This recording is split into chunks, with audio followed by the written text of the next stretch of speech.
વિદ્યાર્થી મિત્રો, હવે આપણે પછીનો ટોપિક જોઈએ સાર્થક સંખ્યા અને સાર્થક અંકો. તો સાર્થક સંખ્યા અને સાર્થક અંકો એટલે શું? તો કોઈ પણ ભૌતિક રાશિનું જ્યારે આપણે માપન લઈએ છીએ તો એ જે માપન છે એ આપણે કેટલા ડિજિટ સુધી લખવું જોઈએ, બરોબર? તો એ આપણને અંદાજ આ સાર્થક સંખ્યા અને સાર્થક અંકોનો અભ્યાસ કરીએ એટલે મળે. તો સાર્થક સંખ્યા એટલે શું? તો કે માપ દર્શાવતી કોઈ એક સંખ્યામાં ચોકસાઈ પૂર્વકના અંકો ઉપરાંત અચોક્કસ છતાં અર્થપૂર્ણ એવા છેલ્લા અંક સાથે લખેલી જે આખી સંખ્યા છે તેને સાર્થક સંખ્યા કહે છે. અને એની અંદર જેટલા અંકો આવેલા છે તેને સાર્થક અંક કહે છે. હવે કોઈ પણ માપનમાં અનુરૂપ આપણે જે સાર્થક સંખ્યા લખી છે તેની અંદર કેટલા સાર્થક અંકો છે એ નક્કી કરવા માટેના ચોક્કસ નિયમો છે. તો હવે આપણે નિયમો જોઈએ કે સાર્થક અંક નક્કી કરવા માટેના નિયમો. તો પહેલો નિયમ છે કે બધા જ શૂન્યેતર અંકો એ સાર્થક અંકો છે. બીજો નિયમ, સંખ્યામાં જો દશાંશ ચિહ્ન હોય તો તે ગમે ત્યાં હોય તો પણ બે શૂન્યેતર અંકોની વચ્ચે આવેલા બધા જ શૂન્યાંકો જે છે એને સાર્થક અંકો કહે છે. દાખલા તરીકે આપણે આ માપન લઈએ કે 205.205. તો હવે આની અંદર આ બે શૂન્યેતર અંકોની વચ્ચે શૂન્ય આવેલું છે તો એને આપણે સાર્થક અંક તરીકે ગણવાનું છે. દશાંશ ચિહ્ન ગમે ત્યાં હોય. તો હવે આની અંદર 1, 2, 3, 4, 5 અને 6 સાર્થક અંકો છે. તેવી જ રીતે આપણે 20405 આવી કોઈ સાર્થક સંખ્યા લઈએ તો તેની અંદર 1, 2, 3, 4 અને 5 એમ 5 સાર્થક અંકો છે. ત્રીજો નિયમ, જો સંખ્યા 1 કરતા નાની હોય તો દશાંશ ચિહ્નની જમણી તરફના પરંતુ પ્રથમ શૂન્યેતર અંકની ડાબી તરફના અંકો જે છે એ સાર્થક અંક નથી. જેમ કે આપણી પાસે સાર્થક સંખ્યા છે 0.002308. તો એની અંદર દશાંશ ચિહ્નની જમણી તરફના પરંતુ પ્રથમ શૂન્યેતર એટલે કે આ બે ની ડાબી તરફના જે શૂન્ય છે એ અંકો સાર્થક અંકો નથી. નિયમ 4, દશાંશ ચિહ્નની સિવાયની સંખ્યામાં અંતિમ શૂન્યેતર અંકની જમણી તરફના શૂન્ય અંકો એ સાર્થક અંક નથી. જુઓ, આપણી પાસે ધારો કે કોઈ માપન 1, 2, 3 મીટર છે તો એ 1, 2, 3 મીટરને તમે 1, 2, 3, 0, 0 સેન્ટીમીટર પણ લખી શકો છો અને તેને જ તમે 1, 2, 3, 0, 0, 0 મિલીમીટર પણ લખી શકો છો. તો આ બધા માપાનો એક જ છે. તો આની અંદર આપણે આ જે શૂન્ય છે એને સાર્થક અંક તરીકે ગણતા નથી, પરંતુ અહીંયા સાર્થક અંક તરીકે આપણે 1, 2 અને 3 એને જ લઈએ છીએ. સંખ્યામાં અંતિમ શૂન્યો સાર્થક અંક નથી. 5, દશાંશ ચિહ્ન વાળી સંખ્યામાં અંતિમ શૂન્યેતર અંક પછીના બધા જ શૂન્યાંકોને સાર્થક અંકો ગણવામાં આવે છે. ધારો કે આપણે સંખ્યા 3.500 અથવા તો 0.0690 લઈએ તો આની અંદર આપણે 3500 આ ચારે ચારને સાર્થક અંકો ગણીશું. કારણ કે અહીં કહ્યું ને કે દશાંશ ચિહ્ન વાળી સંખ્યામાં અંતિમ શૂન્યેતર અંક પછીના બધા જ શૂન્યો. તો જો આની અંદર પણ 0.06900 તો દશાંશ ચિહ્નની જમણી બાજુ અને પહેલી શૂન્યેતરની ડાબી બાજુ એટલે આ પહેલો 0 જે છે એ સાર્થક અંક નથી. આગળ નિયમમાં આવી ગયું આપણે. તો હવે આપણે આ 6, 9, 0, 0 આ ચારેયને આપણે સાર્થક અંક તરીકે ગણતરીમાં લઈશું. હવે જોઈએ આપણે સાર્થક સંખ્યાની ગણિતીય પ્રક્રિયા માટેના નિયમો. એટલે કે જ્યારે કે આ સાર્થક સંખ્યાઓના સરવાળા, બાદબાકી, ગુણાકાર, ભાગાકાર એવી રીતની ગણિતીય પ્રક્રિયાઓ આપણે કરીએ ત્યારે આપણો જે જવાબ આવે, આપણું જે પરિણામ આવે, બરોબર છે, તે અંગે કેટલાક નિયમો છે કે એ પરિણામને આપણે કેટલા સાર્થક અંકો સાથે રજૂ કરવું જોઈએ.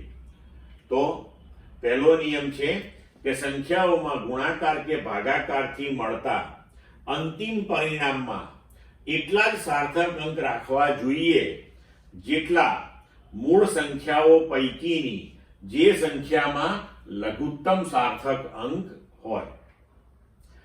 બીજો નિયમ, સંખ્યાઓના સરવાળા બાદબાકીથી તે સંખ્યાઓમાંથી લઘુત્તમ દશાંશ સ્થાનો ધરાવતી સંખ્યામાં જેટલા દશાંશ સ્થાનો હોય તેટલા જ દશાંશ સ્થાનો અંતિમ પરિણામમાં આપણે રાખવા જોઈએ. હવે જોઈએ અનિશ્ચિત અંકોની સન્નિકટતા, એટલે કે માપનની સંખ્યાને રાઉન્ડિંગ ઓફ કરવાના હવે નિયમો જોઈએ આપણે. તો કે નિયમ 1, આપેલ સંખ્યામાંથી જે અંક દૂર કરવાનો હોય તે 5 કરતા ઓછો હોય તો તેની પહેલાના અંકમાં કોઈ ફેરફાર કરવો નહીં. ધારો કે આપણી પાસે 2.743 આ જે સાર્થક સંખ્યા છે એને 3 સાર્થક અંક સુધી જો આપણે લખવી હોય, એટલે કે 2.74 ત્યાં સુધી જો લખવી હોય તો આ 3 ને જો આપણે કાઢી નાખીએ તો 3 જે છે 5 કરતા ઓછો છે, તો તેની પહેલાનો અંક એટલે કે 4 માં આપણે કોઈ ફેરફાર કરવાનો નહીં અને 2.74 આવું આપણે લખવાનું. નિયમ બીજો કે આપેલ સંખ્યામાંથી જે અંક દૂર કરવાનો હોય એ 5 કરતા વધુ હોય તો તેની પહેલાના અંકમાં આપણે 1 ઉમેરવાનો હોય છે.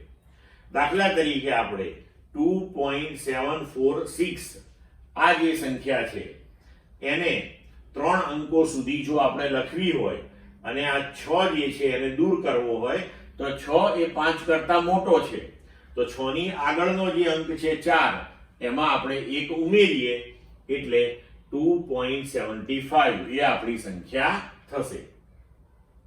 નિયમ 3, જે અંક દૂર કરવાનો હોય એ અંક 5 જ હોય તો તેની પહેલાનો અંક એકી હોય તો તેમાં 1 ઉમેરવાનો અને જો બેકી હોય તો તેને તેમ તેમ રહેવા દેવાનો, એમાં કશું ઉમેરવાનું નહીં આપણે.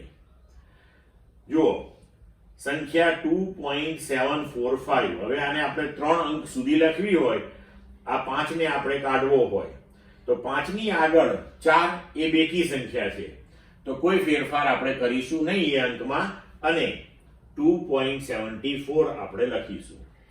ધારો કે બીજી સંખ્યા આપણી પાસે 2.735 છે, એમાં જો આપણે આ 5 ને કાઢવો હોય તો એની આગળનો અંક જે છે 3 એ એકી સંખ્યા છે તો તેની અંદર આપણે 1 ઉમેરીશું અને આપણી સંખ્યા બની જશે 2.74.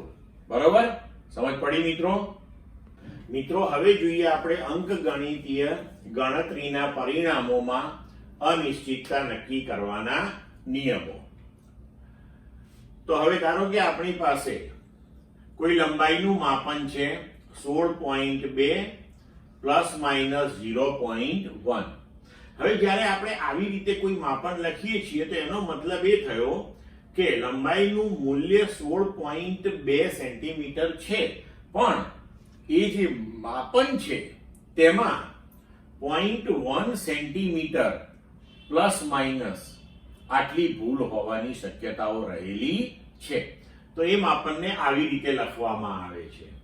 હવે જો આપણે ડેલ્ટા L બાય L ગણીએ તો આને કહેવાય સાપેક્ષ ભૂલ અથવા તો સાપેક્ષ ત્રુટિ, અને એને 100 થી આપણે જો ગુણીએ તો આને કહેવાય પ્રતિશત ત્રુટિ, એટલે કે તમારા માપનની અંદર કેટલી ટકાવારીમાં ત્રુટિ રહેલી છે. તો હવે અહીંયા આપણે ડેલ્ટા L બાય L ગુણ્યા 100 કરીએ તો 0.6% આવે. મતલબ કે તમારું જે આ લંબાઈનું માપન છે એની અંદર 0.6% ની ભૂલ, એરર કે ત્રુટિ જેને કહીએ એ હોવાની શક્યતાઓ રહેલી છે. હવે આપણે આ જે માપન લખ્યું એને તમે 16.2 પ્લસ ઓર માઇનસ 0.6% આવી રીતે પણ લખી શકો.